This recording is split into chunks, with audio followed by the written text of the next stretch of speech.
Fire of love. Divine.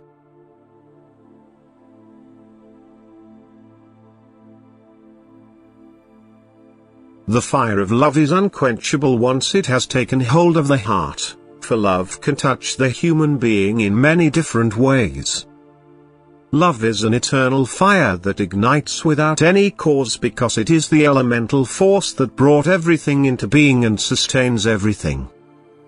Thus a tiny spark of this divine elemental power glows in every human being which, depending on the human being's will, can ignite into a gigantic flame, but it can also be smothered or take on a different form insofar as love in the human being develops into a variety which no longer has anything divine about it.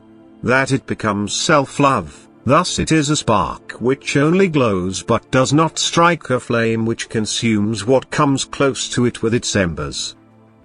A right fire will have an exceedingly beneficial effect and radiate an invigorating warmth. It will shine in a wide radius and illuminate the darkness of the night.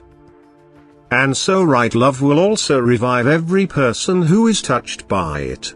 For true love is not selfish love which only seeks to satisfy itself, but it shares itself with the neighbor. It is like a ray of fire which consumes everything that comes close to it.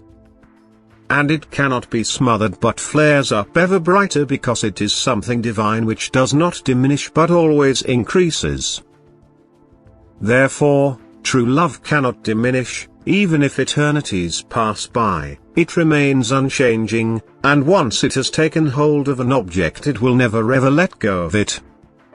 Therefore, don't fight against this most sacred feeling, let the flame beat ever higher within you. Give it ever new nourishment and know that love is a cleansing fire at the same time which removes all dross from the soul.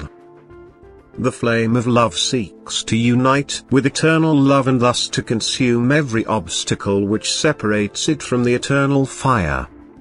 And you should constantly nourish the love in you, you should open your hearts and allow the flame of love to enter. You should not try to smother the smallest little flame but let it take hold of you and glow through your heart, for it is the divine which is to be ignited in you through your will.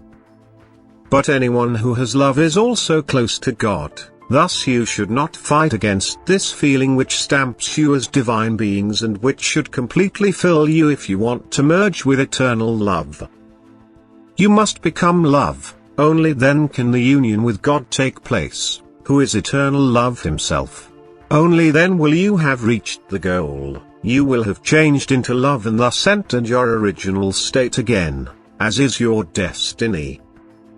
Amen.